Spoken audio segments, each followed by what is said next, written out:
તો હર મહાદેવ બધા મારા ભાઈને તમારો ભાઈ જો નવો બ્લોગ લાઈન તો નવો બ્લોગ હવે તું હે કોણ એટલે હે ને આપણને ખબર પડે કે આપણા વિડીયો કોણ કોણ જોવે છે અને બીજું કે આપણા વિડીયો ભાઈ કયા ગામ પૂગ્યો એ ભાઈ મને કોમેન્ટ કરી નાખજો કયા ગામ લગી ડિપ્રેશન વિચાર કરે છે પણ તમારા સપોર્ટથી ભાઈ તમે ટૂંક સમયમાં જઈને તમારો ભાઈ નવું કરી નાખવાનો છે અને આ આવી ગઈ કોથળીઓ ભાઈ કોથળીઓ આપણે કપડામાં નાખવાની બાકી રહી ગઈ કાલે અને પછી આવી ગયો કાચ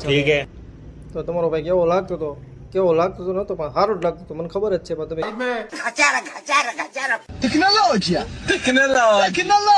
ભાઈ નંબર તો આ નંબર ઉપર ગમે ફોન કરવો ભાઈ ગમે ત્યારે તો આપણો તમારો ભાઈ ઉપાડી જ લેવાનો છે ફોન તો ગમે એનો અને પછી પેલા જમ્પલ આપણે થઈ ગયા હાલતા ભાઈ બહાર હાલતા થઈ ગયા ભાઈ એક અમારા ભાઈ આ બધું ડોગેશભાઈ છે ડોગેશભાઈ બોલે તો આપણે કૂતરા એના ત્રાસથી આપણે જાડી નાખી દીધી બધાએ બાજુવાળા નાખી આપણે નથી નાખી અને આપણે કચરાની પેટી